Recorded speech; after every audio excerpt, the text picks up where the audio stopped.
Hi, welcome to SBR Videos. I'm Peter Loshak. Well, week one in the NFL is in the can. Some people won, some people lost. Right now, we're going to talk with Dave Golikoff, SBR contributor and NFL analyst, about what we might be able to take from week one. What did we learn from NFL week one? Dave Golikoff, thanks for being with us.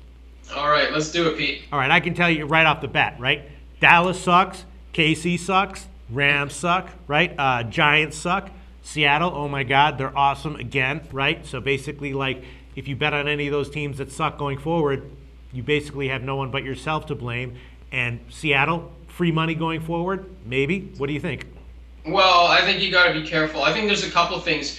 First of all, I think you make great points, but remember that the lines are going to adjust accordingly. So, I mean, right. if you're laying points with Kansas City every week, yeah, I'd love to bet against them, but I think odds makers are going to quickly adjust. Same thing with the Seahawks. You know, great team, but I think we're going to start seeing them lay more and more points as they continue to cover spreads. So I guess, but wait, Dave, let me stop you right there. Their week 2 line against San Diego, -5. That's nothing crazy, right?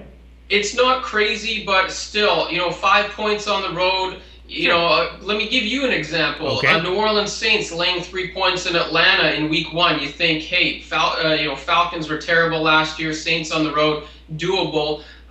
Turns out that's not the case. Seattle, don't forget, this is a dominant home team, a team that's a little bit more dicey on the road. Off the top of my head, I remember week 1 last year where they barely scraped by a 12-7 win against Carolina. So be wary. I mean, things look good. Laying 5 on the road in San Diego seems that it makes sense, but Seahawks on the road are not Seahawks at home. Sure. All right. So what are the main things that you, Dave Golikoff, learned from week 1 in the NFL as far as betting value is concerned going forward?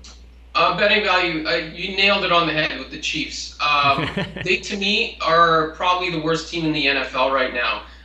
If you want me to run it down real quick, defensive losses, guys like Brandon Flowers that they cut for no reason, to free agency, to an injury with Derek Johnson, to issues on offense. I think their offense was overrated last year. To a very easy schedule last year. That's really all they took advantage of. You take a look at how they finished poorly, blew a huge lead in the playoffs. This is a team that's trending downwards, and laying points with this team is crazy. Jamal Charles is so-so, youngest offensive line in the NFL. Charles is decent, but behind that line and given the situation, he's only going to be so-so. So Chiefs are a direct bet against. I think they're about a 2 to 4 win team this year. That's one thing. Chicago Bears. Look, we heard all this nonsense that the defense is better. It's not. They basically swapped out Julius Peppers, put in Jared Allen, got a couple other guys on the defensive line. Great. Linebacking core is still weak. Secondary is still garbage. Look at E.J. Manuel and the Buffalo Bills. 2 touchdowns and 23 possessions in the preseason. Booed off the field multiple times at home during the preseason. And all of a sudden, E.J. Manuel looks like Peyton Manning version 2.0, just carving up the Bills. The Bills also nearly 200 rushing yards, so that's frustrating with the Bears. I think if you're betting Bears futures, tear your tickets. I mean, you don't really tear your tickets, but you got to be frustrated with Jay Cutler. I mean, you're not going to win a Super Bowl with this guy. He's a turnover machine. Every week he's hit or miss. Some weeks he looks like the best quarterback in the league. Some weeks he looks like Tony Romo. So I think that's a concern with the Bears. I mean, Pete, I'm fired up. I can keep going. Tony Romo, that guy's a freaking bum too. When is this guy going to stop? When are the Giants and the Cowboys going to stop with turnovers? Let's just get the Cowboys through a single game without some stupid turnover where they're just shooting themselves in the foot.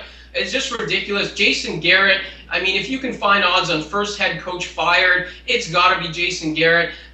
He's up there. He's ridiculous. This team is so undisciplined. Giants in that offense. Oh, my God, what a complete mess. I can keep going. Throw another team at me. I'm fired up today. I don't know, but I mean, yeah, the key here is betting value, and I don't know. I analyzed the Dallas game with Al McMorty, very, very, very sharp professional handicapper, and he actually likes Dallas plus 3.5 this week. And I can tell you that last week, according to Brent from BetDSI, the sharp money was on Dallas against San Francisco. Now, take that for what it's worth. I'm just telling you what I was told. Yeah, well, listen, sharp money. You know what I like about sharp money is that There's this assumption in gambling that sharp money always knows better. Sure. There's a perfect example. Like, sharp money is just like, you know, it's like Kate Upton. We assume that that girl never farts or burps. She's just absolutely perfect. Let me tell you something. Sharp money is not always right. Maybe they win money in the long run. There's all sorts of sharps. There's sharps that go up against each other. You know, we see sharps pushing the Jags and Eagles is a perfect example. Sharps on the Eagles early, but when that line crosses 10.5, people taking the Jags. You know, sharp money goes both ways. It's like this, you know, this fountain of youth. Everybody is always searching for sharp money to find out where it's going. I don't know that that always helps. It's good to know, but you can't rely on it 100% of the time. Look, Cowboys will not be as bad as they were in week 1 every single week, but look, we've seen a pattern, and this pattern is continuing, and you really have to think twice about betting the Cowboys. And what makes you think twice is the point spread. When you start getting more and more points, that's when you start thinking twice. So I would avoid the Cowboys. This is a team that's a gong show right now. I think Garrett's a lame duck coach. I don't know how healthy Romo is. You know, the defense is a complete mess. I need more than 3 to take the Cowboys. All right. Are there any teams that impressed you in week 1 that you think in terms of betting value might be undervalued in, like, let's say, the next 4 or 5 weeks overall? Yeah, I would take a look at the Detroit Lions. You know, we heard about them adopting the New Orleans Saints type of offense with Joe Lombardi, their quarterback's coach, coming over and helping the Lions out. You know, they've focused their offseason on this offense. The defense is the weakness. They still focus the money, the draft, on the offense. Ebron first pick in the first round. Golden Tate money went to him. You know, there's holes all over the defense, but the offense looked great. I think if they can avoid the penalties, this is a very undervalued team.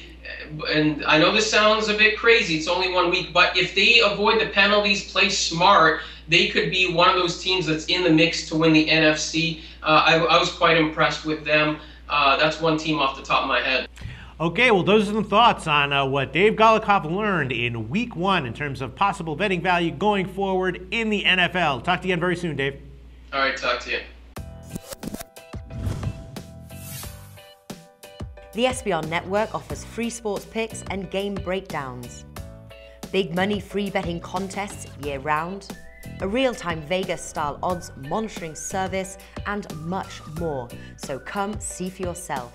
To stay updated on SBR news and promotions, follow us on Twitter, Facebook, and Google+, and do be sure to subscribe to the Sportsbook Review YouTube channel to catch all our daily sports shows.